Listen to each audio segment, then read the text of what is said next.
Ce qui signifie que les personnes inscrites sont en train de rentrer dans la salle virtuelle et qu'ils nous voient. Alors, est-ce que tout le monde, vous tous qui êtes présents, est-ce que vous nous entendez bien? Est-ce que vous m'entendez bien? N'hésitez pas à me faire part de petits problèmes techniques éventuellement, s'il y a des bruits parasites. Je lirai tout ceci avec attention. En tout cas, bienvenue à vous tous qui êtes inscrits au 4e webinaire organisé par la maison d'édition du Rocher. Chaque mardi, nous rencontrons ensemble des auteurs sur des sujets aussi divers que la neurodiversité, la solidarité intergénérationnelle et le rôle des aidants, le secret des couples qui durent et la mémoire du corps. Alors, le Rocher vous emmène même en voyage en Bretagne, ce sera en janvier avec Patrick Poivre d'Arvor, dans votre corps aussi, à la rencontre du foie, des reins, de votre immunité. Tout ce programme est à retrouver dans la rubrique webinaire du site de la maison d'édition du Rocher. Alors, le format, c'est toujours le même, 1h30 de webinaire, avec au début 30 minutes d'exposé, et puis 1 heure de questions-réponses avec l'auteur. Donc, vous pouvez dès à présent écrire vos questions sur le chat, qui est confidentiel. Donc, je suis la seule à pouvoir le consulter et je poserai le plus grand nombre possible de vos questions à l'intervenant auteur. Ce soir, notre auteur, également élu municipal. Alors, Le Point disait cette semaine que votre livre, donc Éolienne, la face noire de la transition écologique que j'ai ici, j'imagine qu'un certain nombre d'entre vous l'avez également, eh bien, Le Point disait cette semaine qu'il est la Bible des anti-éoliens. Alors, c'est plutôt enthousiasmant.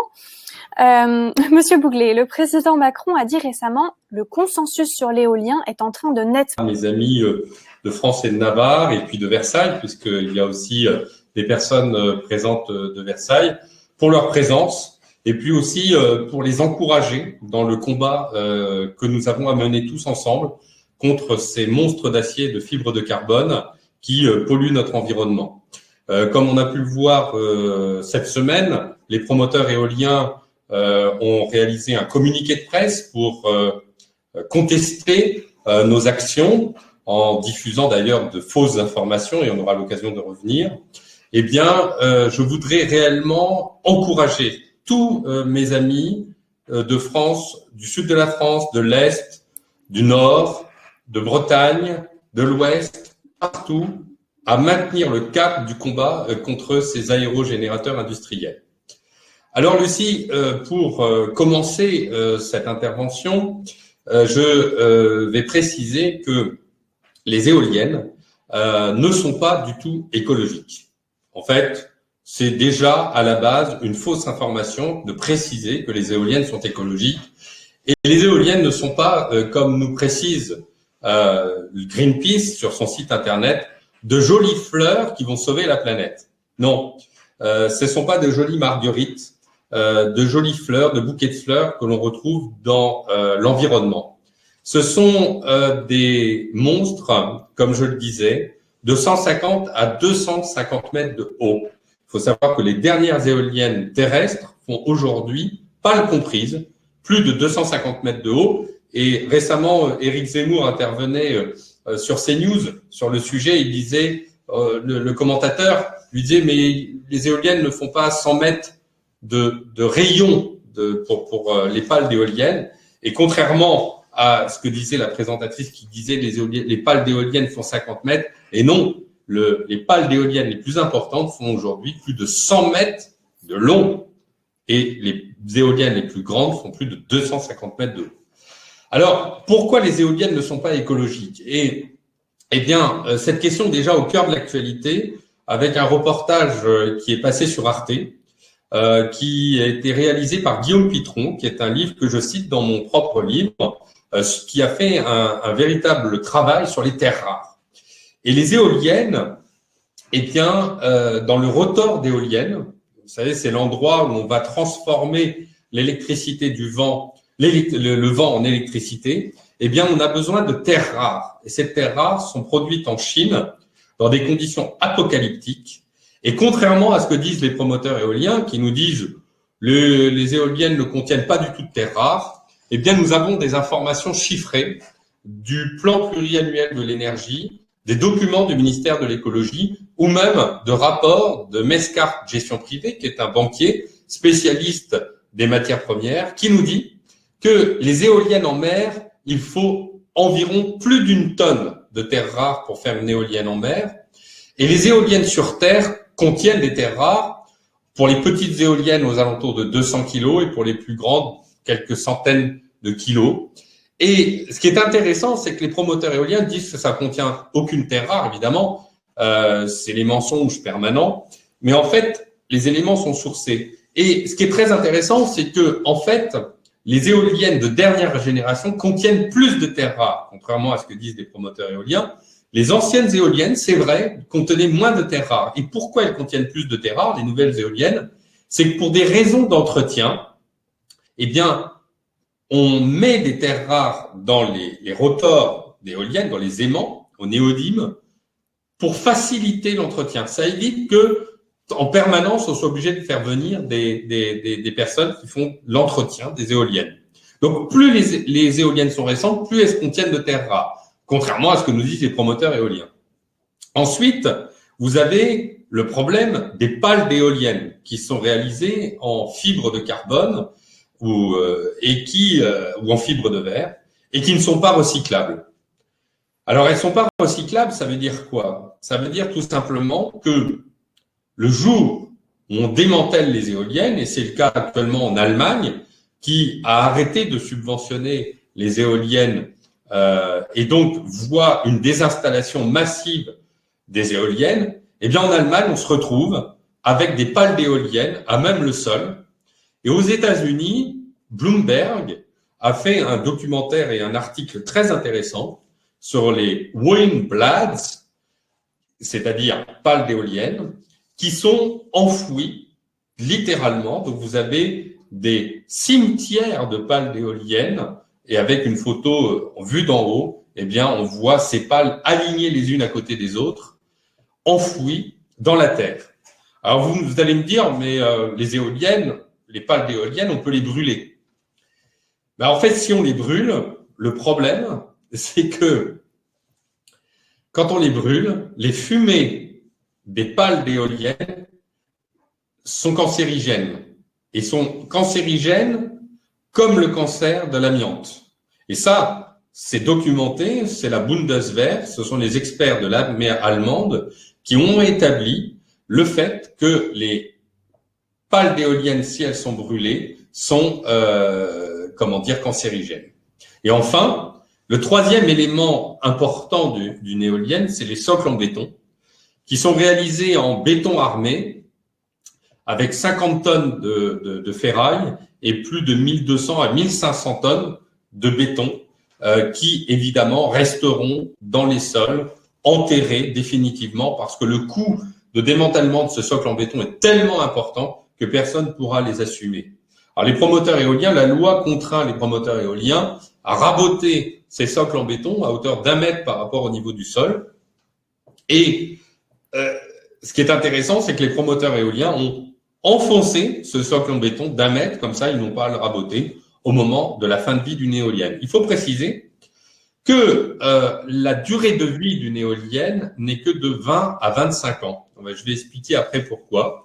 Et donc, en réalité, la durée de vie d'une éolienne et les investissements que notre pays fait dans les éoliennes fait que nous investissons pour des infrastructures qui ont une durée de vie de 2 décennies et donc qui vont être obligées d'être renouvelées rapidement. Donc, en fait, l'éolienne contraint à ces déchets non recyclables, à ces matières premières non recyclables.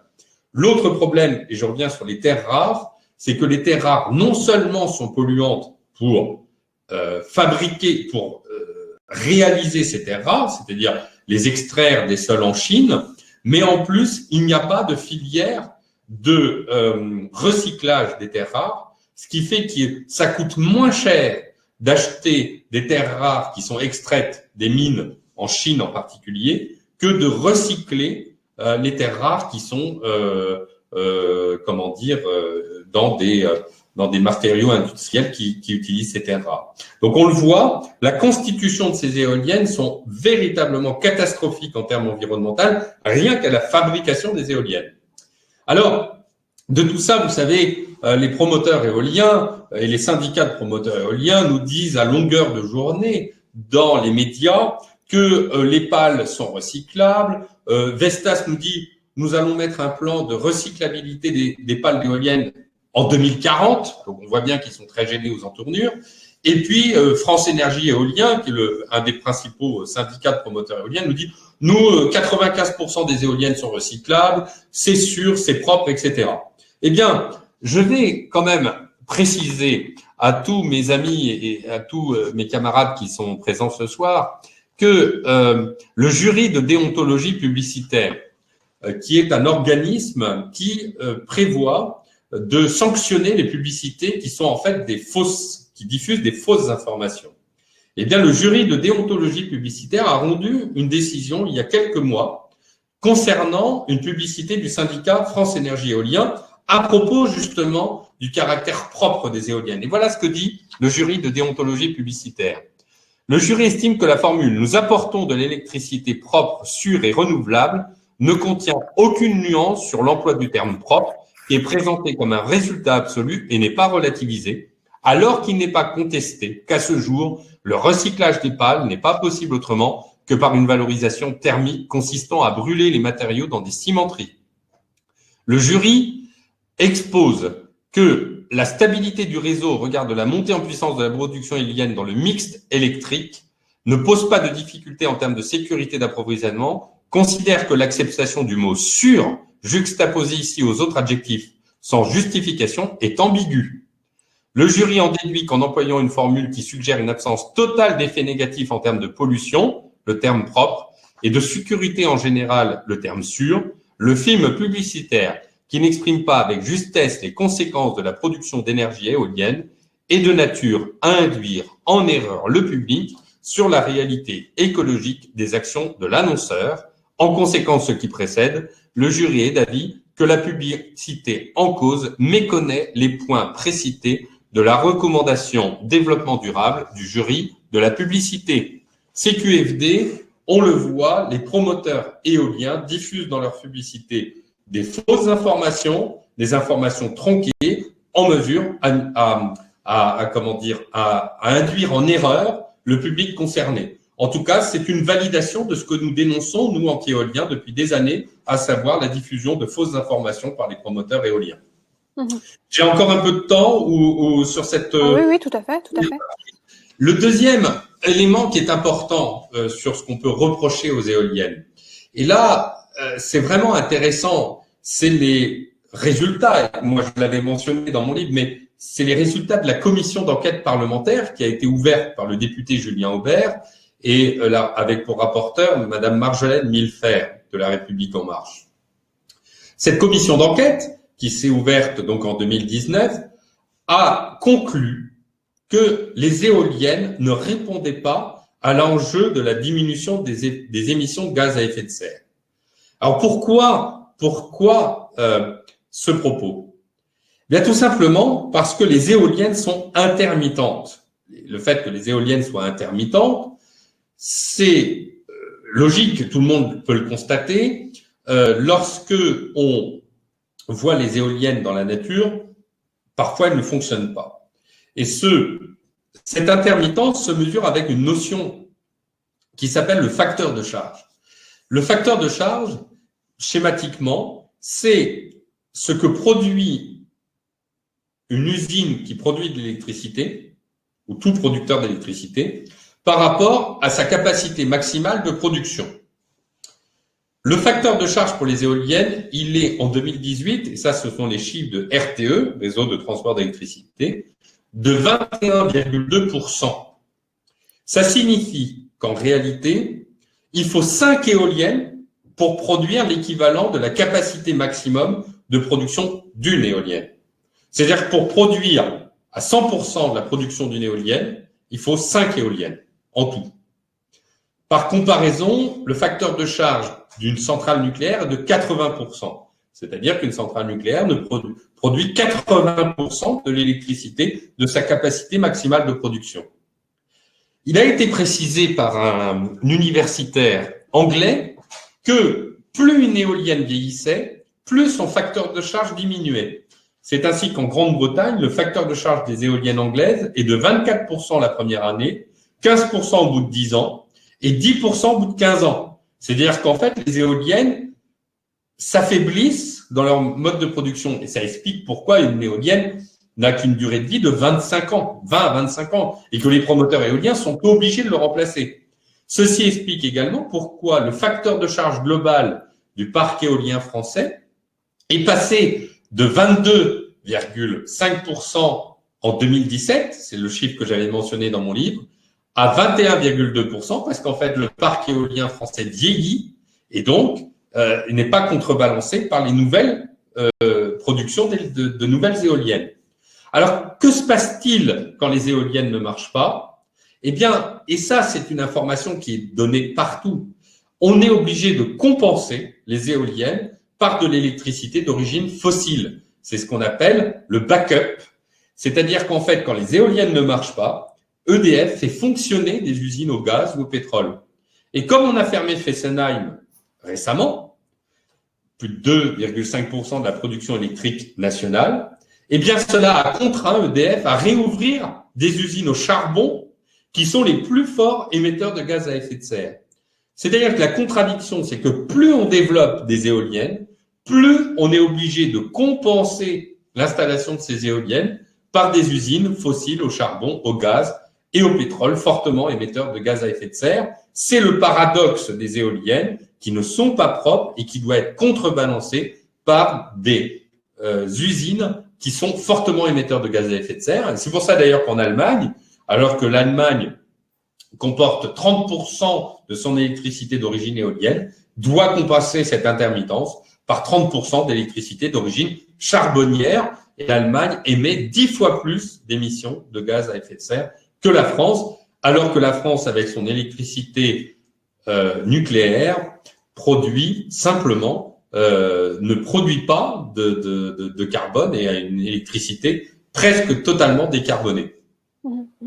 Voilà, vous voyez, à la fois un mode de fabrication totalement polluant et non recyclable, et à la fois dans l'organisation de notre électricité, la nécessité d'avoir des usines au charbon ou au pétrole très fortement émetteurs de gaz à effet de serre. Et d'ailleurs, c'est très intéressant parce que Barbara Pompili nous l'a dévoilé ces derniers jours. On risque d'avoir des blackouts, c'est-à-dire des interruptions de courant. Et pourquoi? Parce qu'en fait, le système est totalement désorganisé avec ces éoliennes. Et par ailleurs, sur LCI, on a eu un reportage aux 20h qui explique que EDF a été obligé de réouvrir des usines au charbon. C'est un comble. C'est-à-dire qu'en fait, les écolos qui nous vendent une électricité propre, nous vendent en fait, en vendant des éoliennes, une électricité très très sale. Finalement, en fait, quand on comprend tout cela, pourquoi est-ce qu'on tient tant à l'éolien? Quels sont les enjeux derrière tout cela? En fait, l'autre jour, Madame Marjolaine Milfer, qui était rapporteure de la commission d'enquête parlementaire, rapporteure La République en marche, intervenait pour le syndicat France Énergie Éolienne, et elle a dit, en fait, les éoliennes ne servent pas à décarboner, c'est juste pour le mix énergétique. On ne met pas ses œufs dans le même panier. Et quand les Français sauront qu'on a dépensé ces centaines de milliards d'euros pour rien, ils seront très en colère. En fait, le problème de fond de l'éolien, c'est le coût monstrueux pour la collectivité. Alors, les éoliennes sur Terre sont subventionnées à hauteur de 83 euros le mégawattheure pour les anciennes éoliennes, alors que le prix spot, alors pour expliquer le prix spot, c'est le prix de rachat de l'électricité dans le marché spot, EPEX spot de l'électricité, donc qui varie en fonction du besoin de la journée. En moyenne, le prix spot est de quarantaine d'euros par mégawattheure l'année dernière, mais pendant le Covid, comme la demande électrique était faible, eh bien, le prix spot est tombé à 20 euros le mégawattheure ou 10 euros le mégawattheure, voire même des tarifs négatifs. C'est-à-dire que les producteurs d'électricité étaient obligés de payer pour liquider leur électricité. Ce qui veut dire que quand le tarif spot de l'électricité est à 10 € ou 20 € le mégawattheure, cela signifie que on subventionne 8 fois ou 4 fois le prix subventionné, le prix spot, pardonnez-moi. Pour l'éolien en mer, alors là, c'est pareil, je souris parce que nos amis promoteurs éoliens nous disent l'éolien est compétitif. Ah, parlons-en de la compétitivité. C'est sûr, avec des subventions hors normes, ils peuvent être compétitifs. Ils sont compétitifs avec l'argent du contribuable. C'est facile d'être compétitif. Moi, si j'ai une entreprise et que je touche, un tarif 10 fois supérieur au tarif habituel, je suis compétitif. C'est pas très compliqué d'être compétitif. Pour les 6 premières centrales éoliennes en mer, là, le tarif subventionné n'est pas de 80 € comme le sur Terre, mais 150 € le mégawattheure hors raccordement. C'est environ, avec le raccordement, 180 € le mégawattheure. Donc, quand le tarif spot de l'électricité est à 20 € le mégawattheure, la subvention pour ces 6 centrales éoliennes en mer est de 9 fois le prix habituel. Lorsqu'il est à 10, il est à plus de 15 fois. Donc, on en arrive à la situation incroyable, c'est que les promoteurs éoliens ayant un prix garanti, c'est-à-dire qu'il est garanti par l'État, quelle que soit la production, et en plus, l'électricité d'origine éolienne est prioritaire dans les réseaux. Ça veut dire que dans le réseau, l'électricité d'origine éolienne sera prise prioritairement. Donc, non seulement les promoteurs éoliens sont prioritaires, mais ensuite, le montant de subvention est garanti. Donc, c'est une poule aux œufs d'or financée par nos particuliers, soit par les consommateurs d'électricité via leur facture d'électricité au travers de la contribution au service public de l'électricité, ou alors sur leur facture d'essence, dans le cadre de la taxe carbone, Lucie, qui était cette taxe qui est à l'origine de la crise des Gilets jaunes. Et on se souvient d'ailleurs que l'augmentation de cette taxe, qui avait suscité la crise des Gilets jaunes, était défendue par François de Rugy, le fameux François de Rugy et ses dîners au homard, dans lequel d'ailleurs il y avait des lobbyistes de certains promoteurs éoliens. François de Rugy disait il faut défendre à tout prix la transition écologique. Et on nous disait qu'en fait, il faut maintenir les éoliennes, puisqu'effectivement, cette taxe carbone, et ça, ce sont les documents de la Commission de régulation de l'énergie qui le prouvent, cette taxe carbone sert à financer l'intégralité des subventions à l'éolien dans ce qu'on appelle le compte d'affectation spéciale.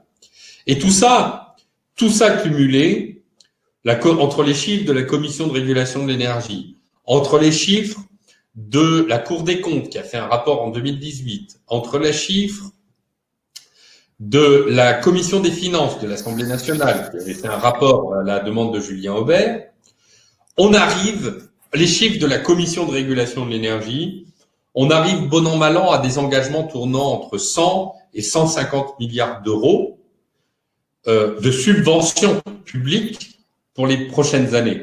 Sans compter, ce qui est très difficile à établir, le montant octroyé dans le cadre des certificats carbone, parce que le fait d'installer des éoliennes octroie aux promoteurs éoliens des certificats carbone.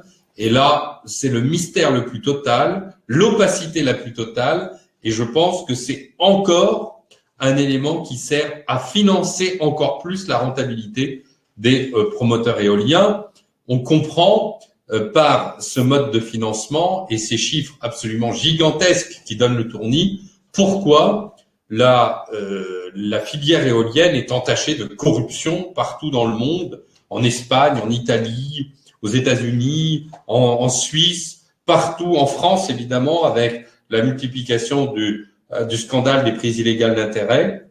Et puis d'autre part, le financement par les promoteurs éoliens de toutes les associations, d'une grande partie des associations environnementales, comme WWF ou Greenpeace, qui a fait un accord avec le principal fabricant d'éoliennes. Et en fait, toutes ces associations sont totalement pro-éoliennes, puisque certaines ont fait des partenariats financiers avec les promoteurs éoliens. Donc on le voit, on a une filière totalement arrosée d'argent public, dont le seul objectif, c'est le maintien de ces prébendes, le maintien de ces subventions.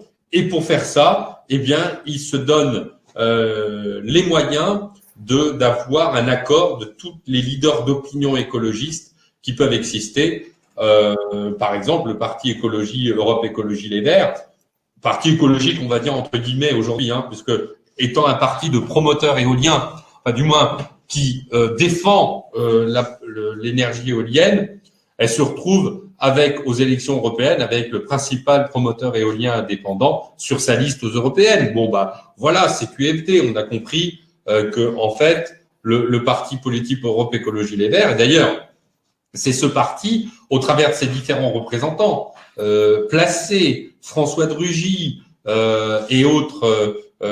J'ai oublié celui qui était poursuivi pour harcèlement à l'Assemblée nationale, Denis Baupin. Toutes ces personnes sont des anciens élus d'Europe Écologie Les Verts et ont tout fait pour libéraliser la filière éolienne, avec les conséquences que ça a aujourd'hui: suppression des voies de recours, suppression des zones de développement éolien, suppression des délais de recours, enfin bref, une libéralisation la plus complète. Et d'ailleurs, Denis Baupin, à l'époque, à l'Assemblée nationale, avait dit « Je veux qu'on puisse installer des éoliennes aussi facilement qu'un abri de jardin ».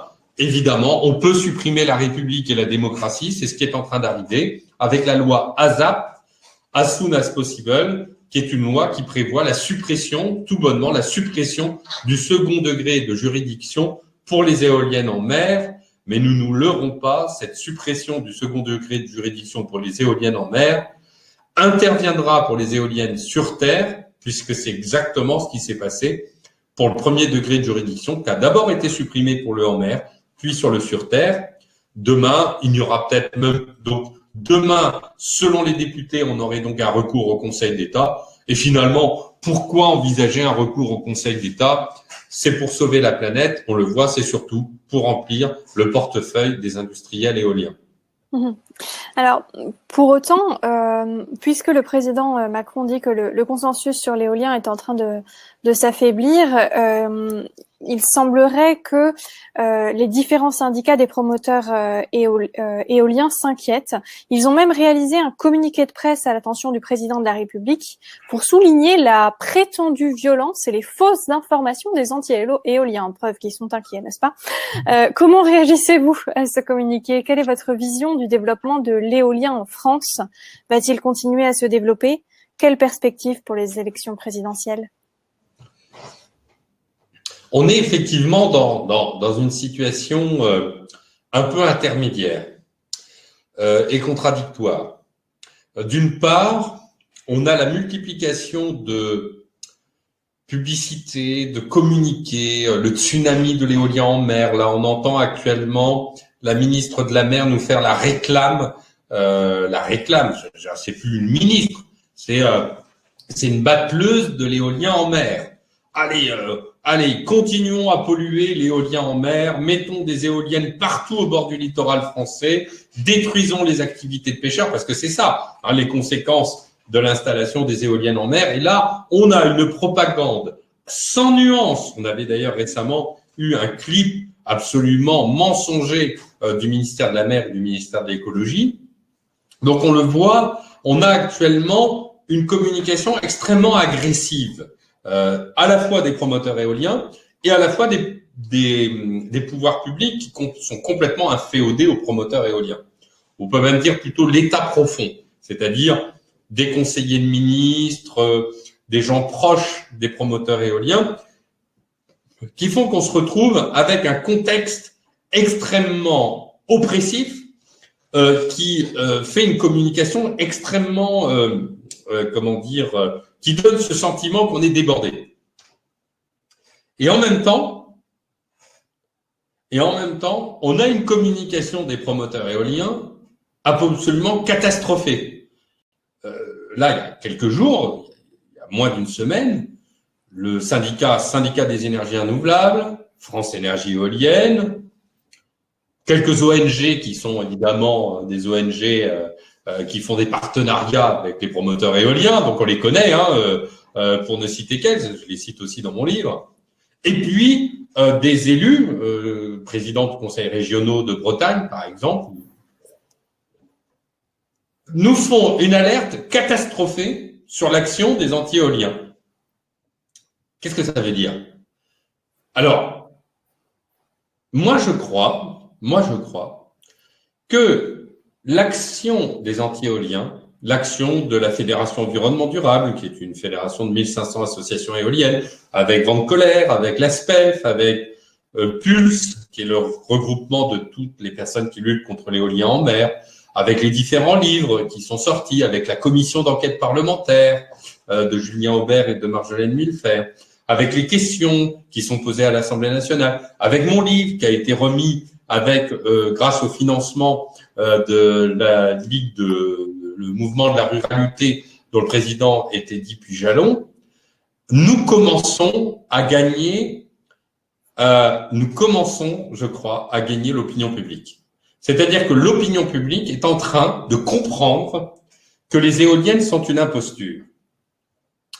Et d'ailleurs, le reportage est tout à fait intéressant parce que jusqu'à présent, la question des terres rares était limitée à mon livre, au livre de Guillaume Pitron, et là, il est passé en grand public dans un reportage sur Arte, un documentaire qui est encore visible sur Internet. Et là, les Français ont commencé à prendre conscience qu'en fait, les éoliennes et tout ce qui pouvait être panneaux photovoltaïques ou voitures électriques étaient anti-écologiques. C'est-à-dire qu'en fait, c'était une délocalisation de la pollution. Pour avoir un cadre de vie sain chez nous, on délocalisé la pollution en Chine avec les terres rares chinoises, ont délocalisé nos pales d'éoliennes en les enterrant, parfois en Afrique ou dans d'autres pays.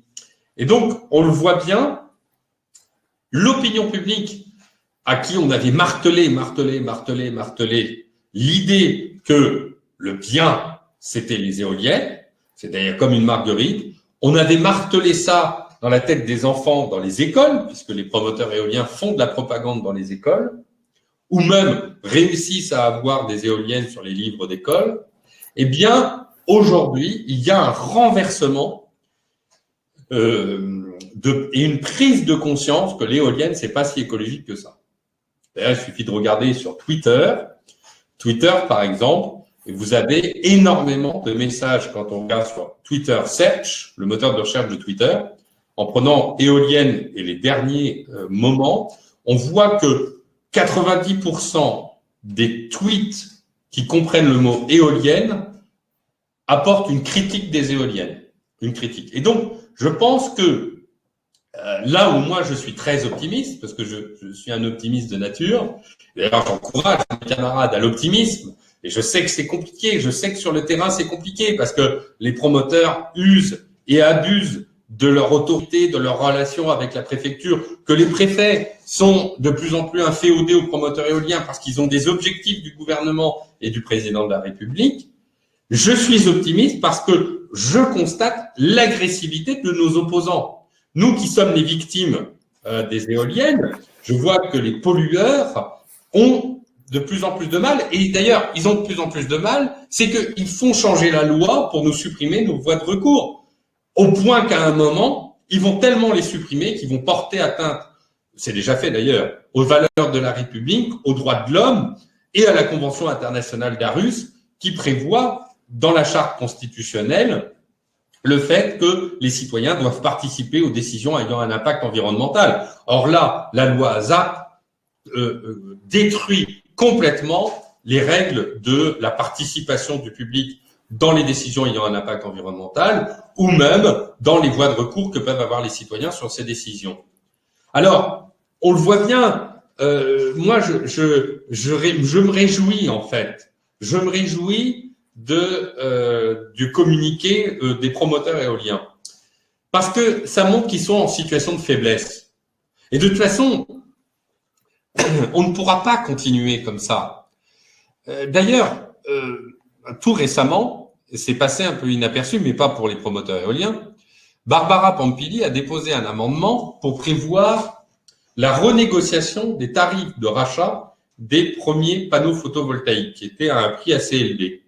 Et le Conseil d'État a dit, dans le cadre de la préparation de cette loi, a précisé que la renégociation des tarifs de rachat des panneaux photovoltaïques était d'intérêt général et ne pouvait pas être contesté. Donc, ce qui est valable pour les panneaux photovoltaïques est tout à fait envisageable pour les éoliennes. Et moi, je me bats et je me battrai toujours pour qu'on ait un tarif spot, que le prix de l'éolienne revienne au tarif spot, ce qui me semble être totalement normal quand on voit que les promoteurs éoliens précisent qu'ils sont dans une électricité compétitive. Est-ce que c'est normal que nous financions leurs dividendes et leurs bénéfices absolument extraordinaires qui est apporté par ces subventions, alors qu'eux-mêmes disent que leur électricité est compétitive? Non, ça commence à bien faire. Donc je pense que cette agressivité, elle est liée aussi à une prise de conscience des pouvoirs publics, notamment d'Emmanuel Macron et de ses ministres, de ce que l'éolien peut devenir un sujet explosif dans le cadre de la campagne électorale. On a quand même plus de 1500 associations sur tout le territoire, un maillage territorial assez important. Là, actuellement, si on prend le nord de la France, il y a une contestation extrêmement forte des anti-éoliens parce qu'il y a une saturation énorme. On le retrouve en Pays de Loire, on le retrouve dans l'Est, dans les Ardennes, partout en France, en Aquitaine. Je cite pas toutes les régions sont impactées. Et on voit que la pression des promoteurs éoliens conduit à une résistance beaucoup plus ferme, beaucoup plus affinée. Et ce qui est sûr, c'est que les éoliennes seront au cœur des élections présidentielles, puisque Emmanuel Macron va vouloir chasser sur les terres des écologistes. Comme les écologistes n'ont que ça à défendre, les éoliennes, ils ont que ça à défendre. Soit interdire le Tour de France, soit interdire la patrouille de France, soit interdire le sapin de Noël. Alors, ils veulent interdire le sapin de Noël, donc sapin de Noël nulle part, éoliennes partout. Voilà le programme des écologistes.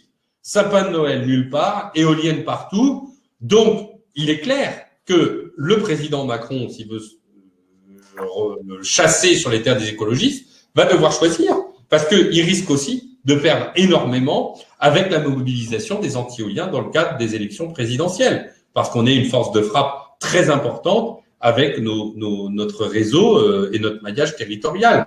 En tout état de cause, on s'investira dans le cadre de ces élections très fortement, et je pense que l'éolien, dans le cadre du thème de l'écologie, sera un thème important des élections. Surtout que le problème, c'est qu'il en va de notre souveraineté électrique. Vous me dites si je suis un peu long, hein, Lucie. Ça va, c'est bon? Il en va de notre souveraineté électrique. Pourquoi? Parce que aujourd'hui, on avait une souveraineté électrique totale puisque nous maîtrisions notre électricité d'origine nucléaire, avec nos usines nucléaires en France, avec nos ouvriers. Sauf que la plupart des parcs éoliens, en tout cas pour le sur-terre, et ça c'est les informations d'Hervé Macheneau, ancien numéro 2 d'EDF, dans le cadre d'une conférence qu'on a donnée, un colloque qu'on a donné au Cercle interallié en fin septembre, Hervé Macheneau a précisé dans son intervention que presque 50% des parcs éoliens terrestres n'appartenaient pas à des entreprises françaises. Et pour l'éolien en mer, si on prend les différents parcs éoliens en mer, hormis celui de Dunkerque, il y a les 3 centrales éoliennes des premiers appels d'offres appartiennent à 49% à des fonds de pension canadiens. Le parc de Saint-Brieuc appartient à 100% à Iberdrola, c'est espagnol. Et le parc de Noirmoutier et du Tréport appartiennent à hauteur de 60% à un consortium sino-japonais. Donc, il en va également de notre souveraineté électrique. Nos gouvernants sont d'une naïveté confondante en termes de souveraineté électrique. Au Japon, il y avait une centrale éolienne au large du Japon. Ils se sont arrangés pour que ce soit une entreprise japonaise qui contrôle 100% des actions, et c'est tout à fait normal. Mais là, en fait, on va délivrer notre souveraineté sous ce prétexte-là aux pays propriétaires de ces centrales éoliennes. Et en plus, alors que nous avons une industrie nucléaire forte, avec des salariés, avec des emplois absolument importants, nous sommes prêts à détruire ce secteur pour des éoliennes contrôlées par l'Allemagne, qui a tout intérêt à nous vendre ces éoliennes, puisqu'en fait, nous n'avons aucun acteur français de l'éolien, ni en tant que fabricant, ni en tant que développeur. Donc, on est dans une situation absolument ubuesque, scandaleuse, et qu'il faudra bien dénoncer un jour. De toute façon, les pouvoirs publics et les conseillers de ministres ne peuvent pas continuer dans cette direction-là. Et nous continuerons à lancer l'alerte sur le sujet parce que c'est d'une gravité absolue. C'est une trahison de notre pays, hein, tout simplement. C'est de la trahison énergétique.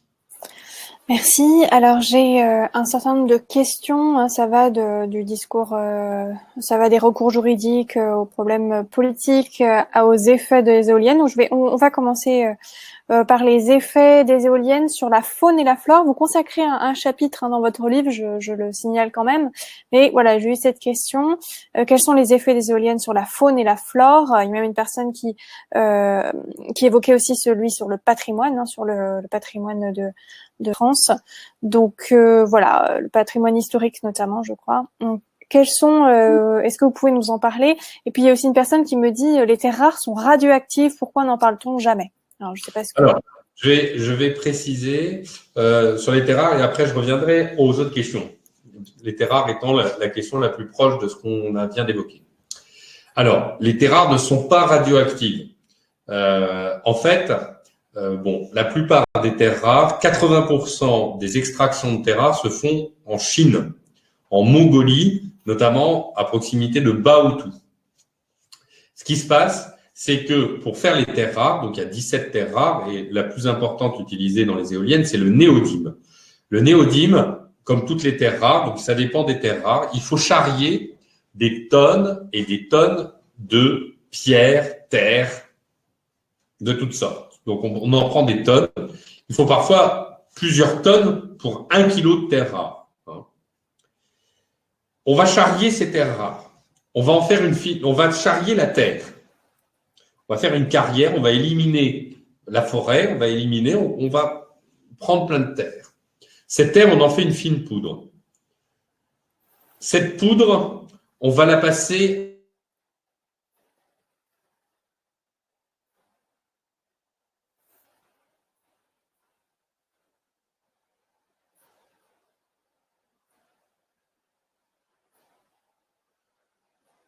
Ah, alors là, je ne l'entends plus. Je ne sais pas si vous m'entendez encore.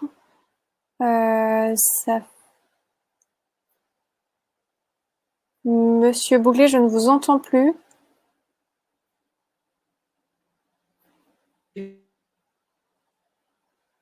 Allô, allô.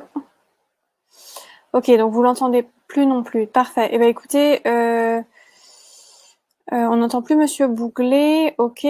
Alors, ce qu'on va faire, c'est qu'on va faire un reboot de la salle virtuelle. Ah oui, en fait, il est déconnecté. Étrange. Donc, effectivement, donc je pense qu'il va nous revenir. Peut-être qu'il a un souci de batterie ou de connexion chez lui. Je sais pas. En tout cas, merci de prendre patience. Il va revenir, c'est sûr. Pendant ce temps, ça me donne un petit peu plus de temps pour voir un peu toutes vos questions. Tchouk tchouk. Alors, je vais peut-être essayer de l'appeler pour voir un peu où est-ce qu'il en est. Tout simplement, savoir un peu quel est son problème. Et lui expliquer qu'il peut réutiliser le même lien de connexion. Alors... Une minute, ça nous était encore jamais arrivé. Ah bah, il est de retour. Voilà. Voilà. On s'inquiétait un peu, on vous avait perdu. Voilà. Alors, vous m'entendez bien là? Oui. Voilà. Donc, vous avez perdu au moment, vous parliez de poudre. Voilà. Alors, on va donc faire des tonnes et des tonnes de poudre. On en fait une poudre. Cette poudre, on va la placer dans une dizaine de bains oxaliques et d'acide oxalique et d'acide sulfurique. Donc, on va mettre cette poudre et on fait des bains d'acide. On en fait 10. Ces bains vont permettre de séparer cette poudre du métal. Donc, c'est le métal qu'on va obtenir. Mais en fait, en libérant le métal, en extrayant le métal, eh bien, en fait, on associe le métal à de la radioactivité. C'est-à-dire que c'est pas le métal rare qui est radioactif, c'est les déchets de métaux rares qui sont radioactifs. C'est ainsi qu'à Baotou, là où vous avez le lac toxique, donc un immense lac toxique qui reçoit les déchets de bains d'acide oxalique, vous avez une radioactivité parfois 2 à 3 fois supérieure de celle de Tchernobyl. C'est-à-dire qu'en fait, c'est les lieux d'extraction de terres rares qui deviennent radioactifs. Parce qu'en fait, l'eau, le liquide, passe dans les nappes phréatiques et conduit à des leucémies d'enfants. C'est absolument épouvantable. Vous avez des leucémies d'enfants, vous avez des leucémies d'adultes. C'est tout simplement le cadre naturel des gens qui est vraiment perturbé. D'ailleurs, ça aussi, c'est un élément très intéressant du reportage de Guillaume Pitron sur Arte. Alors, pour ce qui est de la défense et des atteintes au patrimoine, là, je crois qu'on a atteint le summum de l'inacceptable. Il y a encore quelques années, les promoteurs éoliens ne portaient pas atteinte au patrimoine culturel, même si leur intention était de faire entourer le Mont Saint-Michel d'éoliennes. Ça, ils n'ont aucun état d'âme. Mais là, avec la multiplication des objectifs des promoteurs éoliens, qui est apportée par le gouvernement, la défense de notre patrimoine historique et culturel est totalement abandonnée par nos élus, au profit de ces promoteurs et ces saccageurs.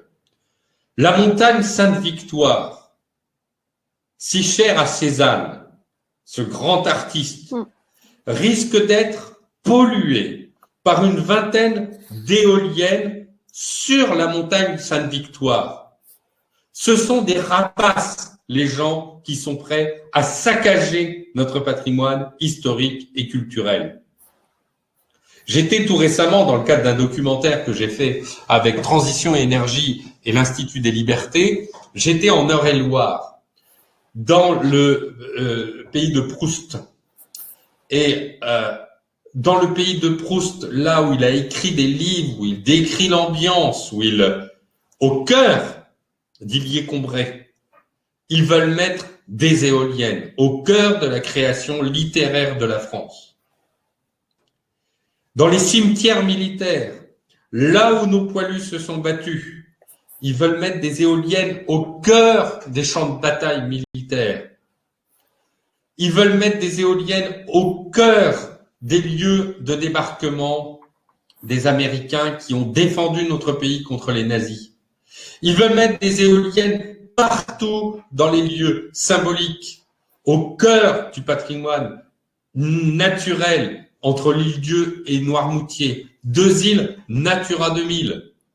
Ce sont des personnes sans scrupules pour lesquelles la notion d'histoire, d'art, de culture, de nature n'existe pas, sous prétexte de sauver la planète. Mais non, ils veulent pas sauver la planète, ils veulent détruire notre pays. Ils veulent détruire son âme, son histoire, sa culture. Ils veulent en faire des totems, le signe d'une nouvelle religion pour remplacer nos églises et nos clochers, si symboliques dans les territoires. Ne croyez pas que ce soit illusoire. François Brottes, le député qui a libéralisé lorsqu'il était député à l'Assemblée nationale, me l'a dit dans le cadre d'un colloque éolien qu'on avait réussi à infiltrer. Et j'avais eu l'occasion de discuter, d'avoir un échange avec lui. Il dit, on veut remplacer vos églises et vos clochers par les éoliennes. Symbole, c'est pas lui qui le dit, c'est moi qui le dis, symbole de cette nouvelle religion écologique. De mâts qui font 200, 250 mètres de haut et qui sont visibles 20 km, 30 km avec leurs petites lumières rouges et qui détruisent l'âme du paysage, le paysage en lui-même. Puisqu'on peut parler des patrimoines culturels, mais le paysage en lui-même est un élément de ce patrimoine culturel. Et on nous traite d'égoïstes. Mais c'est qui les égoïstes?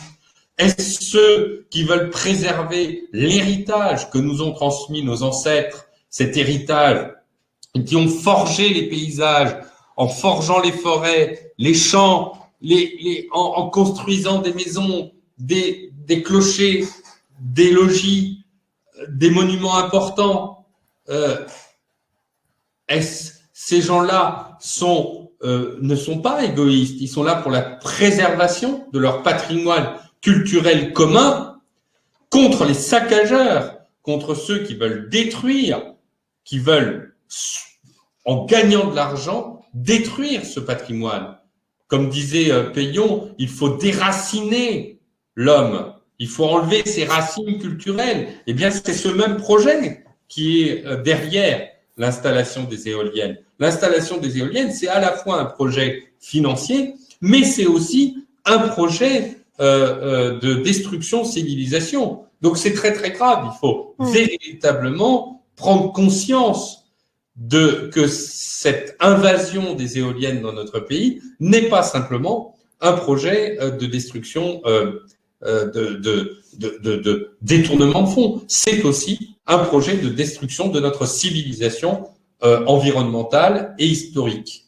Donc, c'est pour ça qu'il faut vraiment s'indigner et se scandaliser de ces éoliennes, parce que c'est beaucoup plus grave qu'il n'y paraît. Merci. Alors, oui. Ce qui est un peu difficile dans ce webinaire, c'est que j'ai à la fois des militants qui sont convaincus et qui ont envie qu'on leur donne des pistes pour s'organiser, donc j'ai pas mal de questions en ce sens, et à la fois des personnes qui posent encore des questions de diagnostic. Donc on va essayer de contenter tout le monde. Le diagnostic, c'est-à-dire de diagnostic, enfin d'argumentaire en fait, notamment donc des questions sur l'effet encore sur la faune, sur les animaux, des questions aussi avec une personne qui me dit, je finis sur une personne qui dit d'une éolienne à l'autre, des éoliennes au poste de livraison, des câbles sont enterrés et transportent du 20 000 volts.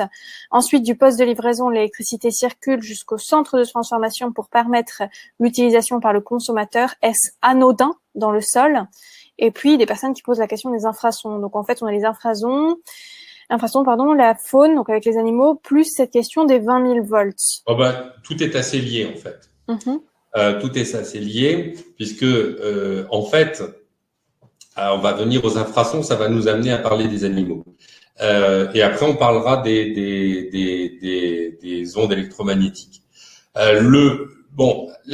question principale, parce que le principal animal concerné, je vais dire animal entre guillemets, par les éoliennes, c'est l'humain. Les éoliennes produisent un son qui n'est pas audible à l'oreille humaine, qui sont les infrasons. Alors, c'est produit par quoi? C'est produit par les vibrations des moteurs d'éoliennes qui, en fait, se diffusent. Et ça fait vrou, vrou. Et en fait, ça n'est pas perceptible à l'oreille humaine, mais c'est perceptible par le corps. Le professeur de médecine Wolfgang Müller a écrit un livre pour expliquer que ces infrasons, jusqu'à 20 km, pouvaient avoir des impacts moléculaires et engendrer des modifications moléculaires. Si vous voulez, ces infrasons qui ont été dénoncées d'ailleurs par l'Académie de médecine allemande sont extrêmement graves, à la fois pour les humains, parce qu'elles les rendent malades. C'est ce qu'on appelle le syndrome éolien, qui est un syndrome retrouvé dans le monde entier. On a des exemples de syndrome éolien dans le monde entier. Et rendent malades les animaux, notamment les oiseaux, qui font partir leur habitat, ils quittent, c'est logique, ils veulent pas, leur habitat a disparu, donc est perturbé, donc ils partent. C'est ainsi, par exemple, que Seabird International de l'île de Man a établi que entre 50 et 75% des oiseaux marins avaient disparu depuis l'installation des éoliennes au large de l'île de Man. Les chauves-souris, elles, ne sont pas perturbées par les infrasons, elles sont déchiquetées par les pales d'éoliennes parce qu'elles ne les voient pas et qui au bout des pales tournent à peu près 300 km/h. Et donc, les chauves-souris, elles sont totalement décimées par les pales d'éoliennes. Pour les animaux marins, eh bien, les infrasons diffusés jusqu'à 50 km des éoliennes conduisent à une perturbation de leur sonar et vous assistez à des échouages de baleines dans le monde entier. L'autre oiseau qui n'est pas impacté par les infrasons mais qui est impacté par les pales, ce sont les rapaces notamment les Milans royaux, qui sont une grande victime des éoliennes. Donc, infrason, impact des pales, déchiquetage des chauves-souris, la Ligue de protection des oiseaux, qui est d'ailleurs partenaire des promoteurs éoliens, dit que ça a un impact sur les éoliennes, que sur les oiseaux, mais relativise cet impact, alors qu'il y a des études mondiales qui prouvent que les oiseaux, et en particulier les rapaces, sont les premières victimes de ces monstres, ces rapaces des sommets, comme l'appelle une spécialiste indienne.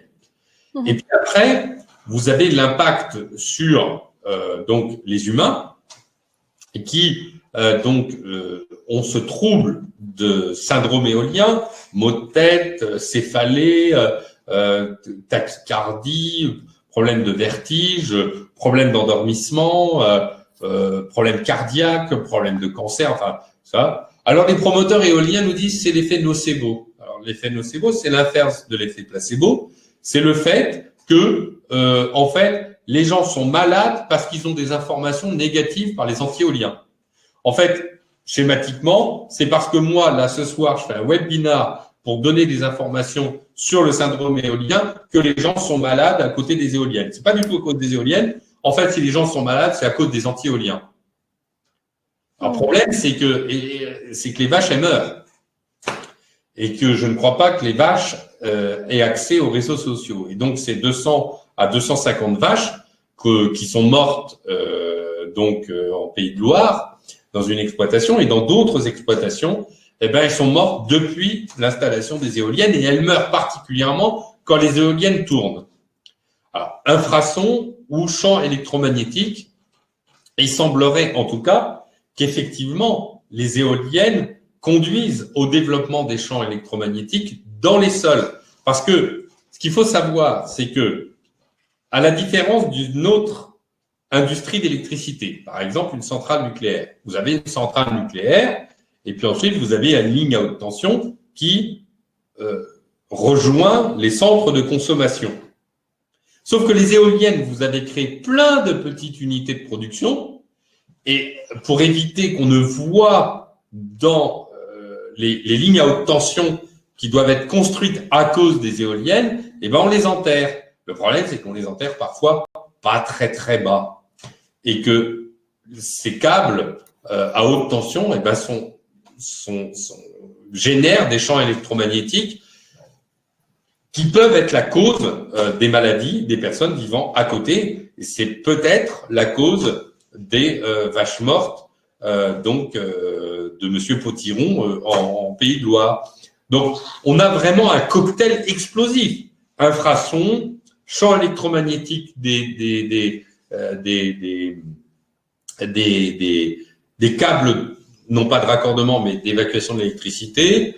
C'est vraiment une catastrophe, quoi. Enfin, je veux dire, c'est une catastrophe environnementale pour les gens qui vivent à proximité, sachant que les éoliennes ne doivent être construites qu'à un minimum de 500 mètres des habitations. Donc, c'est autant dire juste à côté. Donc là, c'est très, très grave. Donc, vous voyez, ce problème environnemental lié aux oiseaux, lié aux animaux, lié aux humains et les champs électromagnétiques, tout ça, c'est lié dans le même impact environnemental des éoliennes sur les habitants.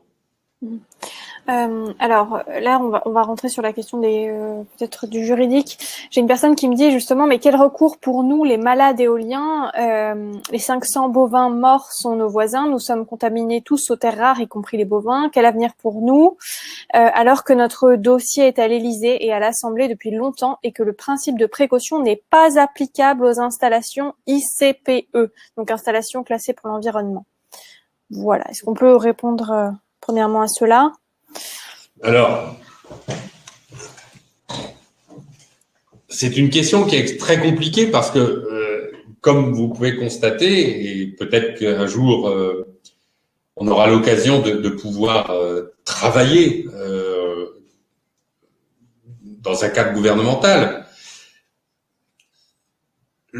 ou proche d'un gouvernement. Le problème auxquels sont confrontés, et je suis le dossier, alors pas toujours de très près, mais je le suis. Le problème de des époux Potiron et de tous les exploitants agricoles dont je leur assure le plus entier soutien. Croyez bien, mes amis, que je suis votre détresse, que je vous accompagne, que je serai toujours votre avocat pour vous défendre auprès des autorités, comme j'ai pu le faire en défendant l'idée qu'il allait y avoir une commission d'enquête, comme je défends les marins, comme je défends toutes les victimes des éoliennes. Malheureusement, nous sommes confrontés à la situation suivante. C'est que les victimes des éoliennes, c'est tellement grave ce qui leur arrive que, comme toujours dans ce type de scandale sanitaire, il y a un déni. Il suffit de voir d'ailleurs, par exemple, à Sainte-Pazanne, qui est un peu plus au nord, enfin, à proximité d'ailleurs de l'exploitation Potiron. À Sainte-Pazanne, vous avez des enfants, des cancers pédiatriques à répétition. Moi, il s'avère que je connais bien parce que c'est un village par lequel je passe pour aller à Noirmoutier. J'ai des attaches à Noirmoutier. J'ai tout de suite, quand j'ai entendu parler des cancers pédiatriques de Sainte-Pazanne, qui sont 2 fois plus élevés que la moyenne, mis en relation intuitivement les cancers pédiatriques, et je dis c'est intuitif, ça n'est pas scientifique, avec les 3 centrales éoliennes qui entourent Sainte-Pazanne. Quand vous pensez qu'à Sainte-Pazanne, il y a 2 ou 3 enfants qui sont décédés dans une école où il y a un câble de raccordement des éoliennes dans la cour de l'école, vous êtes quand même un peu atterré. Et quand vous voyez que les autorités officielles, je vais en venir, en viennent à dire qu'il n'y a pas de cluster ou que les chiffres d'enfants qui ont un cancer pédiatrique ne sont pas supérieurs à la moyenne, pour écarter le problème de Sainte-Pazanne, c'est une honte. Quand vous voyez que nos amis agriculteurs qui sont victimes de ces éoliennes, alors eux, ils n'ont pas l'effet nocebo parce c'est sur leur exploitation et ils étaient favorables aux éoliennes. Donc les vaches, elles meurent pas parce que c'est un effet nocebo. Faut arrêter de raconter des bêtises. En fait, à quoi on est confronté? À quoi sont confrontés nos amis agriculteurs? C'est que si, à un moment ou à un autre, ce scandale est révélé, qu'en fait, les éoliennes sont la responsable de leur mal-être, c'est toute la filière éolienne qui est en danger. Et donc, les pressions, je les connais, les pressions, parce que moi, vous savez, les pressions sur les journalistes, je les connais. Hein, j'ai eu plusieurs interviews qui ont été censurées par RTBF, par exemple, une magnifique interview de 25 minutes qui a été censurée, une interview que je devais faire dans Ouest France National qui a été censurée suite aux pressions des promoteurs éoliens auprès de ces journaux. Eh bien, il faut pas croire, mais tous ces dossiers d'agriculteurs qui sont victimes de ces éoliennes, c'est autant de dossiers qui peuvent remettre en cause la filière éolienne dans son entier. Et donc le problème auquel sont confrontés, c'est le déni, de la même manière que les enfants victimes potentiellement victimes des éoliennes à Sainte-Pazanne, et bien de la même manière, personne dans l'État ne voudra accepter que c'est les éoliennes. Alors on dit, j'ai bien noté, on dit il n'y a pas de lien de causalité. Ah, c'est tellement facile de dire il n'y a pas de lien de causalité. Il faut prouver que le mal-être des agriculteurs, c'est la conséquence. En fait, on nous dit, si vous n'êtes pas éclaté par la pale d'éolienne, si vous n'avez pas la tête coupée par la tête d'éolienne, il n'y a pas de lien direct de causalité entre votre mal-être et les éoliennes. Non mais de qui se moque-t-on? Il peut y avoir les effets indirects. La causalité peut être liée. Donc, en fait, le problème auquel vous êtes confronté, c'est que vous êtes confronté à un problème politique. Vous êtes, mes chers amis, vous-même victime du système politique qui veut que la pression des promoteurs éoliens sur les politiques fait que tout est fait pour empêcher l'émergence de ce scandale. Et donc, la solution, eh bien, elle est d'aller solliciter les députés, de continuer. Et j'avais rencontré un des députés à l'Assemblée nationale, j'avais rencontré un des députés qui vous défend. C'est continuer à vous défendre, alerter les élus, faites un consortium d'agriculteurs ensemble, créez un pool d'agriculteurs. Je sais, c'est compliqué parce que vous avez beaucoup de travail. Faites-vous défendre par des retraités qui peuvent vous aider. Créez un pool. Je crois qu'il va y avoir un avocat qui va déposer des plaintes au pénal systématiquement. Rapprochez-vous de cet avocat. Il faut que partout en France, il y ait des actions au pénal pour mise en danger de la vie d'autrui, en particulier. Et pas que. C'est aussi les atteintes à la Constitution et il y a cette question de principe de précaution. Mais il y a aussi la mise en danger de la vie d'autrui. Toutes ces questions-là. Engagez la responsabilité du préfet. Engagez la responsabilité au pénal de vos interlocuteurs fonctionnaires. Ça peut pas continuer, tout ça. Les gens, il y a un moment, ils seront jugés. Donc, il faut les menacer très fortement. Donc, agissez. Alors, justement, donc dans ce domaine de l'action, j'ai plusieurs questions. Donc, au-delà des constats et de la sensibilisation de l'opinion publique, de quels moyens peuvent disposer les nombreuses associations du territoire pour s'opposer à la multiplication des projets éoliens? Y a-t-il une organisation nationale ou concentrée des moyens d'action et comment s'impliquer pour produire des résultats pour tous?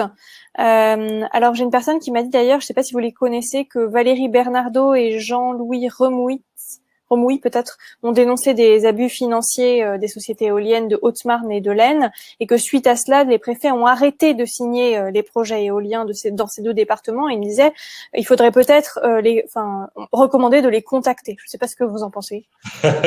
Non, mais Valérie Bernardo fait un travail formidable et Jean-Louis Remouy également, effectivement, dans l'Aisne. Et pour ceux qui souhaitent les contacter, je pourrais donner leurs coordonnées. Il n'y a aucun souci pour ça. Mais il y a beaucoup de gens qui font partout. Vous avez Sue Berger qui fait un travail absolument extraordinaire de remontée de témoignages dans la France entière. Vous avez Catherine Boutin qui fait un travail extraordinaire de coordination des différents projets de parcs éoliens. Vous avez évidemment Jean-Louis Butré, qui est le président de la Fédération Environnement Durable. Donc, pour répondre à cette question, oui, il y a une grande organisation qui s'appelle Fédération Environnement Durable, qui représente 1500 associations. Moi-même, j'ai été vice-président de cette fédération. Et puis, vous avez le mouvement de la ruralité avec Edith Puy-Jalon. Vous avez la SPEF avec Julien Lacaze. Vous avez récemment Énergie et Vérité, qui est dirigée par Hubert de la Rodière. Vous avez Denis Kergorlet, qui est le président de l'Interallié, qui a organisé un colloque pour Documentaire et Vérité. Je vous incite d'ailleurs à regarder Documentaire et Vérité, qui fait la recherche de fonds pour financer un documentaire qui sera publié sur les réseaux sociaux pour alerter l'opinion publique sur ces questions. Donc, on avait fait un colloque, d'ailleurs, dans lequel j'ai participé, vous pourrez voir la vidéo, où nous déclarons la guerre de communication avec les promoteurs éoliens. Alors, pour agir localement, il faut contacter Fédération Environnement Durable et vous avez sur le site internet de la Fédération un mail et la Fédération Environnement Durable vous donnera un coordinateur local, régional, qui pourra être plus proche de vous. Donc, en général, on fonctionne un peu en réseau pour aider sur le territoire. Nous, ce qu'on a fait avec Edith Puy-Jalon, on a lancé l'opération Géranium, qui consiste à envoyer systématiquement en recommandé mon bouquin pour dire aux élus des mairies concernées, aux préfets, aux présidents de conseils régionaux, vous ne pourrez pas dire que vous n'aviez pas ces informations le jour où des poursuites seront engagées contre vous, au pénal, en administratif et au civil. Il y a trop de préfets, trop de maires qui se désengagent de leurs responsabilités. Il faut que les préfets comprennent que quand ils vont signer un document d'autorisation d'éolienne, ce sera archivé, ce sera consigné et nous ne les oublierons pas le jour venu. Et donc, il y a une opération actuellement, nous l'avons fait avec Edith Puy-Jalon, nous avons donné et remis mon livre à tous les députés et tous les sénateurs. On a eu d'ailleurs de très très bons retours et on voit que les collaborateurs du Sénat et à l'Assemblée nationale commencent aussi à changer d'opinion sur le sujet. Donc sur le terrain, n'hésitez pas, excusez-moi à l'instant, n'hésitez pas à remettre un livre au maire. On a constaté, c'est un fait, c'est des retours qu'il y a partout dans toute la France, on a constaté que les élus qui recevaient mon livre parfois changeaient d'opinion. Donc quand le projet n'est pas encore bien entamé, donnez un livre au maire. S'il est plus hargneux, envoyez-lui en recommandé.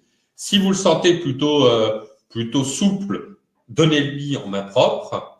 Et surtout, diffusez l'information. Parce que vous savez, le premier combat dans l'éolien, c'est diffuser la connaissance des troubles et des problèmes liés aux éoliennes que on ne connaît pas parce que les promoteurs éoliens, ils engagent un nombre impressionnant de commerciaux qui me vendent monts et merveilles dans les territoires. Ils vous vendent un monde idyllique, un monde où il y a plus de... en fait, presque les éoliennes, c'est des aspirateurs de pollution.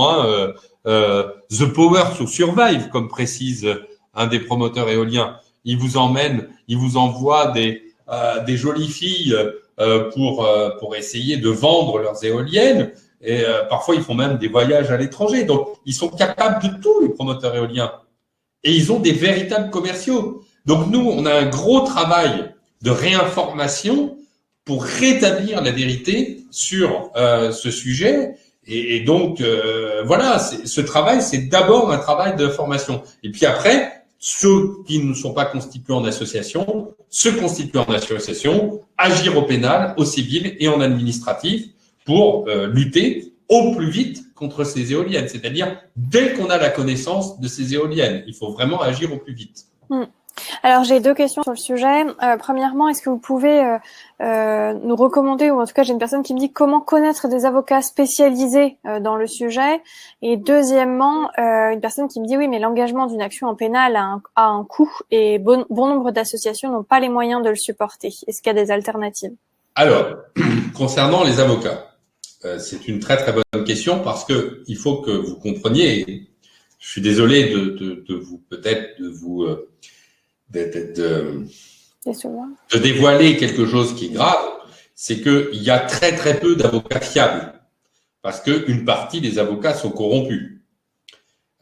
C'est trop facile pour un promoteur de s'arranger pour qu'un avocat oublie une pièce dans le dossier, envoie la pièce le lendemain du délai, etc. Et on se retrouve avec le fait qu'il y a très peu d'avocats fiables sur la cause anti-éolienne parce qu'un grand nombre d'avocats qui ont touché ces dossiers éoliennes ont été retournés, on va être très clair, c'est une guerre, ont été retournés par les promoteurs éoliens. Donc, un des seuls pour l'administratif, c'est Maître Francis Monami. Il y en a d'autres, mais moi, c'est celui que je recommande, Maître Francis Monami, qui a acquis une véritable compétence sur l'éolien en mer et sur l'éolien sur terre. C'est le principal d'ailleurs avocat des différents mouvements des éoliennes en mer et un des principaux avocats des éoliennes sur terre. Après, l'action pénale est gratuite, faut le savoir. Donc pour ceux qui le souhaiteraient, vous m'envoyez un mail et je vous donnerai le guide pour déposer plainte pour prise illégale d'intérêt. Il faut savoir qu'une plainte simple est totalement gratuite. Elle est envoyée en recommandé par le plaignant avec les éléments et elle est totalement simple. Donc, elle est pas une plainte au procureur de la République ne nécessite aucun argent et ne nécessite pas l'intervention d'un avocat. Merci. Alors, est-ce qu'on pourrait parler un petit peu des alternatives? J'ai des personnes qui m'ont parlé du nucléaire et d'autres qui me disent oui, mais en dehors du nucléaire. Alors voilà, je ne sais pas si vous pouvez. Alternative pour l'énergie verte. Bas carbone. Aujourd'hui, l'alternative bas carbone, c'est l'hydraulique. L'hydraulique, on a fait le plein parce que nos barrages, ils sont Voilà, on va pas, on a des rivières et ça suffit. Et puis le nucléaire, qui est totalement décarboné, et puis dont les déchets, écoutez, l'affaire est réglée puisque personne ne le sait, parce que personne n'en parle, mais on a quelqu'un qui a eu un prix Nobel de physique, qui s'appelle Gérard Mourou. Il a eu le prix Nobel de physique en 2018. Et il a eu un prix Nobel de physique, pourquoi? Parce qu'il a trouvé un moyen de procéder au fait que les déchets nucléaires passent d'une radioactivité de 1 million d'années à 30 minutes. C'est pour ça qu'il a eu le prix Nobel de physique, d'ailleurs.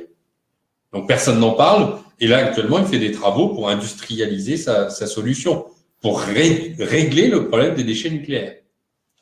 Après, vous avez l'hydraulique. Alors, l'hydraulique, c'est le fait de rouler avec des voitures hydrauliques. Là, c'est pas l'électricité, c'est plutôt l'énergie. C'est-à-dire que, mais il faut utiliser pour l'hydraulique. Si vous utilisez pour fabriquer de l'hydraulique une usine au charbon, ça sert à rien. Vous délocalisez votre pollution. Donc, évidemment, l'hydraulique peut être réalisé avec le nucléaire, puisque le nucléaire, pendant la nuit, va pouvoir permettre de fabriquer cette hydraulique. Après, le problème, c'est que ce dont on ne parle pas, c'est les énergies. C'est-à-dire que là, nous ne parlons que de l'électricité. Mais l'électricité ne représente que 25% de la totalité des besoins énergétiques d'un pays. Donc, en tout cas de la France. Donc, quand on pense que les éoliennes ne représentent que 5% de la fabrication de l'électricité, c'est-à-dire que si on prend la totalité de l'énergie, l'éolienne ne pèse que sur 1,25% de... Pardon, Monsieur Bouglet, les personnes me disent c'est hydrogène et pas hydraulique. C'est au moins 3 personnes qui me l'ont dit, donc je me permets de vous le dire parce que. Ah, pourquoi? Hydrogène et pas hydraulique. Voilà, j'ai 3 personnes qui m'ont dit le même cas. Pas hydraulique, j'ai dû faire un lapsus à un moment. Oui, okay. Peut-être. Voilà, mais juste. L'hydraulique, il y a l'hydraulique. L'hydraulique, c'est l'hydroélectricité, pardon. L'hydroélectricité, c'est l'électricité produite par les barrages. Vous avez le nucléaire et vous avez l'hydrogène, qui effectivement là n'est pas une électricité, mais qui va permettre de faire fonctionner des voitures. Voilà, c'était pour ça. Oui. Voilà, l'hydrogène va permettre de faire fonctionner des véhicules ou des besoins énergétiques avec de l'hydrogène, mais l'hydrogène doit être fabriqué avec de l'électricité.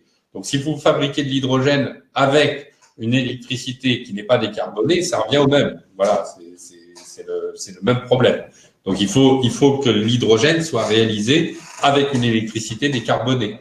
Donc, effectivement, une éolienne dans l'absolu, une éolienne qui fonctionne, la nuit pourrait fabriquer de l'hydrogène. Enfin, c'est une rentabilité qui est extrêmement faible. Donc, ça n'a aucun intérêt, aucun sens.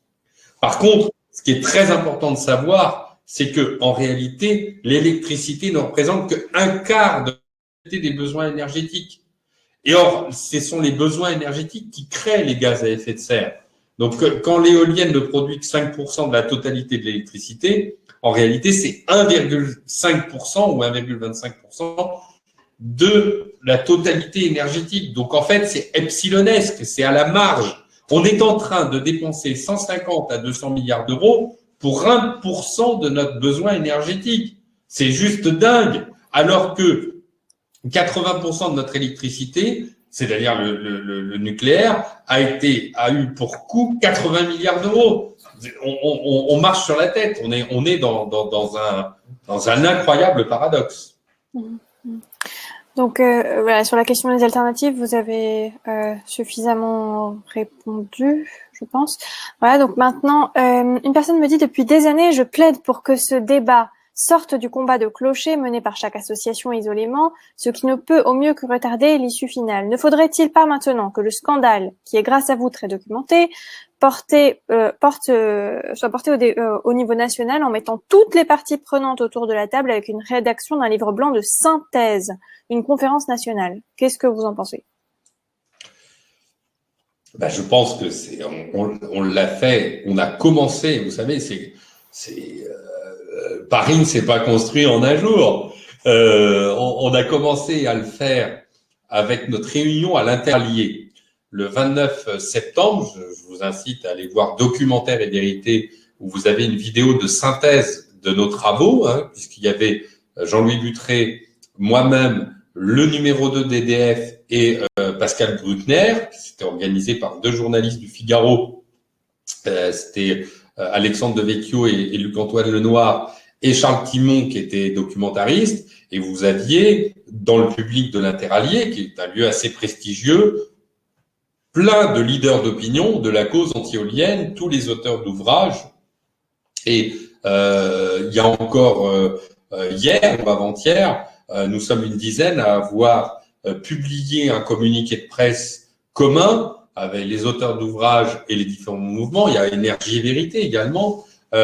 Tous ces mouvements-là se fédèrent actuellement. Donc, petit à petit, l'oiseau fait son nid et l'ASPEF.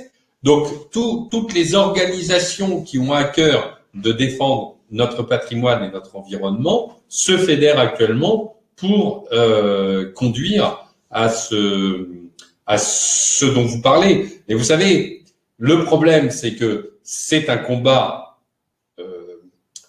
qu'il faut mener médiatiquement, politiquement, avec du lobbying. Donc c'est un combat de longue haleine. Et puis certains d'entre nous, on est bénévoles. Moi, je suis bénévole, donc je prends une partie de mon temps professionnel pour consacrer du temps à cette cause. Donc c'est pas si facile que ça. C'est pas si facile que ça. Mais actuellement, les choses se mettent en place. Vous avez aussi le CEREME avec Monsieur Astorg, Monsieur Moreno, qui est Astorg Finance, qui est prêt aussi à aider la cause. Donc un livre blanc, pourquoi pas, des déclarations communes, oui, tout est possible. On fait notre maximum pour aider les associations locales, les former, les informer. Il y a quand même 70% de taux de recours, c'est d'ailleurs pour ça qu'ils veulent supprimer nos voies de recours. Donc c'est que nous avons une certaine efficacité. Il faut savoir que les promoteurs éoliens sont des colosses au pied d'argile. Ce sont les Goliaths des temps modernes et nous sommes les David. Donc avec une petite pierre, avec un opinel, avec quelques écritures réalisées et alignées sur un livre, on peut être d'une redoutable efficacité par rapport à des mastodontes financiers. Donc c'est là les points faibles que nous devons déterminer. Mais en tout état de cause, sur le terrain, vous tous qui êtes sur le terrain avez une importance capitale pour relayer nos informations, pour relayer cette conférence qui sera disponible auprès des autres avec le code d'accès qui vous a été donné ou les codes liés à mon livre.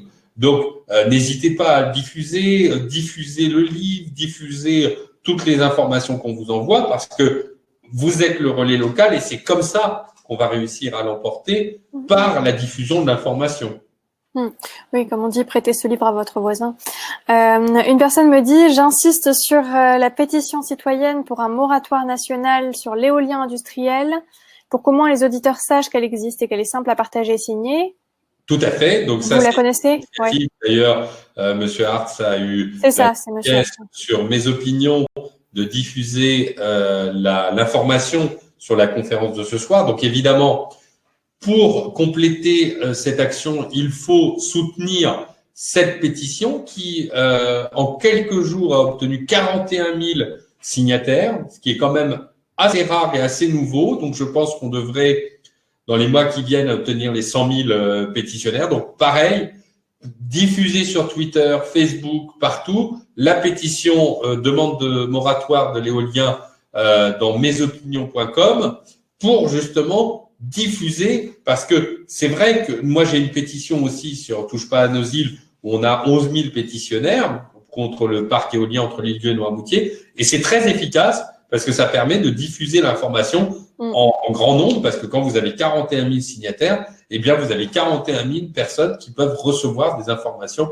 sur ces pétitions. Donc je soutiens, je recommande de diffuser massivement cette pétition demain matin à vos proches, à vos amis, à vos membres de vos associations, parce que c'est très efficace. Je vais redonner le lien dès que la personne me l'aura redonné. Je l'écrirai dans le chat. Une personne me dit, de toute façon, le problème de fond, c'est qu'il y a une loi, la PPE, Donc, qu'est-ce il m'a expliqué exactement? Le plan pluriannuel de l'énergie. Voilà, c'est ça. Et qui, apparemment, prévoit qu'on va passer à 28 000 éoliennes. Et il se demandait, voilà, pardon? 18 000. Ah, 18 000 éoliennes, voilà. Donc, il se demandait comment est-ce qu'on allait défaire ça. Et puis, j'ai une personne qui me dit, que pensez-vous de la plainte de Total Cadran contre ceux qui ont exercé un recours contre le projet du parc du Pilat? Alors, il y a deux questions importantes. Oui. Alors, là, effectivement, on voit qu'il y a des tentatives d'intimidation de promoteurs éoliens qui consistent à dire, eh bien, puisque vous avez fait un recours contre nous, on va vous faire payer le manque à gagner qu'on aurait gagné si vous n'aviez pas fait de recours contre nous. Enfin, c'est une atteinte grave aux valeurs de la République, aux droits de l'homme, à la possibilité que tout citoyen a d'agir en justice, à la Convention internationale d'Aarhus. Et donc, faut pas se laisser intimider par ces rapaces qui font tout pour faire du greenwashing, hein, parce que je rappelle que Total, c'est pas l'établissement le plus vertueux en termes de pollution. Hein, donc, qu'ils achètent des éoliennes pour se racheter une vertu par rapport au caractère carboné de leur pétrole ou de leur charbon. Non, mais c'est inacceptable et il faut pas se laisser faire. Et de toute façon, il n'y a pas de raison qu'il l'emporte. Et s'il l'emportait, ce serait très très grave. Ce serait vraiment la preuve qu'on a dérivé dans un état totalitaire. Et je n'imagine pas que ce soit possible. Après, pour ce qui est de la PPE, c'est vrai que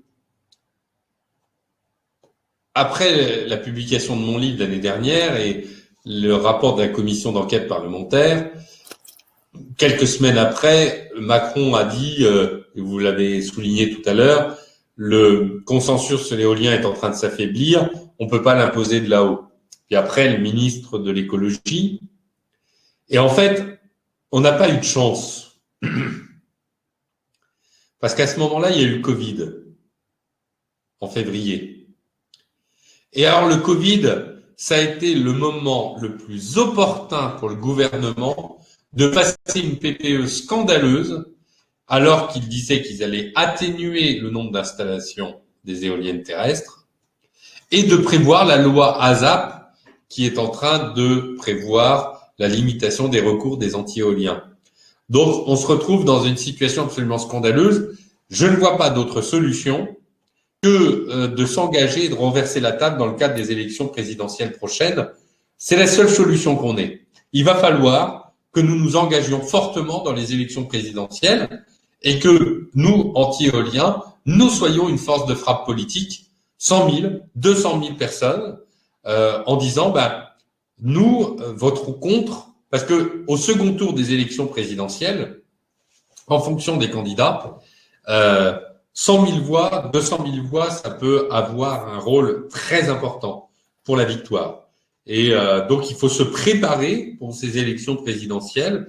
Et moi, j'œuvrerai pour la préparation de ces élections présidentielles pour être force de proposition avec tous les camarades qui se dévoueront et qui souhaiteront qu'on aille dans ce sens d'une préparation du poids que l'on peut avoir dans ce cadre-là.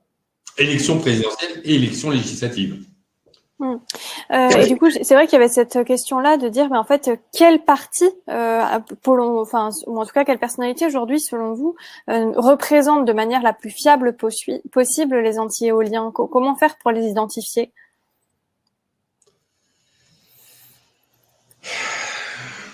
C'est une question compliquée. En faisant un petit tour d'horizon global, le Parti communiste est plutôt anti-éolien, mais il n'y a pas de forte personnalité qui le défend. Mélenchon est pro-éolien, et ça, il défend les éoliennes en mer bec et ongle. Europe Écologie Les Verts est totalement éolien, même si certaines personnalités sont plutôt opposées. Mais disons que globalement, Europe Écologie Les Verts est très très proche de l'industrie éolienne, et Jadot également. Le Parti socialiste est plutôt pro-éolien. Le MoDem est en révolution sur le thème. Je dirais que les centristes, avec certains pro-macronistes, notamment le mouvement Agir, vous avez des personnalités comme Laure de la Raudière ou des gens proches de Bayrou qui sont anti-éoliens et là qui expriment des positions assez fermes sur le sujet, notamment donc l'UDI et le MoDem et Agir macroniste sont plutôt entre les deux. Donc, des centristes qui commencent à être perturbés par cette question d'éolienne. Donc, je sens une évolution chez les centristes et plutôt, je l'accueille avec bienveillance. Les républicains commencent à être vertement anti-éoliennes, c'est-à-dire que jusqu'à présent, les républicains étaient un peu séparés entre les anti et les pros. Il reste des pros, par exemple Retailleau quand même a exprimé des positions très pro-éoliennes, donc c'est un vrai problème au Sénat, puisque Retailleau, d'ailleurs c'est peut-être ce qui va lui coûter politiquement, ça va lui avoir peut-être un rôle politique très fort pour lui, parce que il peut pas tenir cette posture-là très longtemps, parce que dans les territoires, les gens sont quand même très hostiles. Donc vous avez Xavier Bertrand, qui lui aussi a des velléités politiques nationales, qui est considéré par les personnes du CRU plutôt pas assez combatif, mais qui fait quand même, qui a des positions anti-éoliennes assez fortifiées. Laurent Wauquiez, qui est assez anti-éolien, Guillaume Pelletier, évidemment Julien Aubert, qui est un peu le chef de file chez les Républicains de cette lutte anti-éolienne, avec un certain nombre de députés. Je pense à Pierre Morel, qui est aussi anti-éolien. Donc, vous avez plein de personnalités chez les Républicains. Au Rassemblement national, Marine Le Pen est totalement hostile aux éoliennes. Je crains malheureusement que ce soit plus une posture parce que dans le cadre de la loi ASAP, à la différence de différents mouvements, il n'y a pas eu à ma connaissance, de dépôt d'amendements ou de travail réalisé sur les propositions de loi ou sur les amendements déposés par le gouvernement, ce qui n'est pas le cas d'Emmanuelle Ménard, qui, elle, est anti-éolienne, ainsi que son mari Robert, donc qui, en plus, a déposé des amendements, donc qui a à la fois une posture d'action anti-éolienne, mais en même temps qui a vraiment une action politique d'amendement et de dépôt d'amendements. Et enfin, pour finir, Nicolas Dupont-Aignan, mais bon, lui, il envoie des courriers aux anti-éoliens pour essayer de récupérer leur voix, mais j'ai pas vu d'amendement bien sérieux ou des prises de parole, mais c'est de l'opportunisme politique. C'est rien de bien très sérieux, et j'ai eu affaire à lui directement, et j'ai pu savoir à quel point c'était de l'opportunisme et rien de très sincère. Donc c'est vrai que si on regarde un petit peu le tour d'horizon, ça va être à nous aussi de former les futurs candidats aux élections présidentielles pour les inciter à faire un programme de démantèlement des éoliennes dans notre pays et d'arrêt de la politique éolienne mortifère qui est en train de se développer. Merci. On me signalait effectivement tout à l'heure, on parlait de Julien Aubert et elle me demandait où est-ce que ça en était parce que il semblait, qu'est-ce qu'elle me dit la dame, qu'il avait qu'il avait déposé un projet. Elle demande. Voilà. Alors tout à fait. D'ailleurs, on a fortement soutenu cette initiative, puisque comme toute initiative réalisée par tous les partis politiques qui s'engagent avec nous, donc Julien Aubert avait une fenêtre de tir qui lui était proposée par la possibilité pour chaque groupe politique à l'Assemblée nationale de déposer des propositions de loi, les groupes d'opposition. Et donc, il a réussi à convaincre, et on l'a aidé, à convaincre les Républicains de déposer une proposition de loi sur l'éolien. Cette proposition de loi a été débattue en commission du développement durable, a été rejetée par la commission et sera peut-être débattue à l'hémicycle, mais comme la séance se termine à minuit, il est possible que les lois qui soient, et je crois que ce sera la dernière loi, il est possible que les dernières lois soient retoquées sans véritable débat sur le sujet. C'est bien dommage, mais en tout état de cause, il y a une vraie volonté de la part de Julien Aubert de défendre les concitoyens de ce scandale à la fois géopolitique, financier, de souveraineté et écologique. Et là-dessus, Julien Aubert fait un incroyable travail aux côtés des concitoyens, et la commission d'enquête qu'il a menée avec Marjolaine Milfer de La République En Marche est en ce sens exemplaire. Tout à l'heure, dans mon tour d'horizon, je n'ai pas parlé de La République En Marche. La République En Marche est plutôt pro-éolienne globalement, plutôt idéologisée. Hein. Vous pouvez leur dire, c'est ça qui est terrible d'ailleurs, vous pouvez leur donner tous les arguments concrets d'explication, ils vont vous dire il faut sauver la planète. Greta Thunberg. Voilà. Ils se poseront pas de questions en détail, c'est dans leur ADN, c'est idéologique, et ils ne se remettront pas en cause. C'est quand même une catastrophe de voir ça. J'ai une personne qui me dit il y a un groupement d'une 30aine de députés qui a fait un projet de loi pour un moratoire. Alors il me les a tous cités, hein, Emmanuel Maquet, Véronique Louwagie, Laure de la Rodière, Marc Le Fur, Jean-Marie Sermier, Valérie Beauvais. Voilà, donc oui, il y a effectivement d'autres députés comme Marc Le Fur qui fait un travail formidable du côté de Saint-Brieuc, moi je suis briochin d'origine, donc j'avais l'occasion de le rencontrer quand j'étais étudiant. Et puis Emmanuel Maquet qui soutient ces pêcheurs dans le nord de la France, bec et ongle, qui fait un travail formidable. Oui, il y a un grand nombre de députés qui sont aux côtés de leurs concitoyens, aux côtés des pêcheurs. C'est pas le cas à Noirmoutier, puisque les députés du CRU, ils sont pour les promoteurs éoliens et ils sont contre les pêcheurs. Ils sont pas contre, mais ils ont choisi le camp qui était le camp de la pollution éolienne au bord du littoral français. Voilà, c'est clair. On verra aux prochaines élections présidentielles, qui seront suivies des élections législatives. Ils seront balayés. Merci.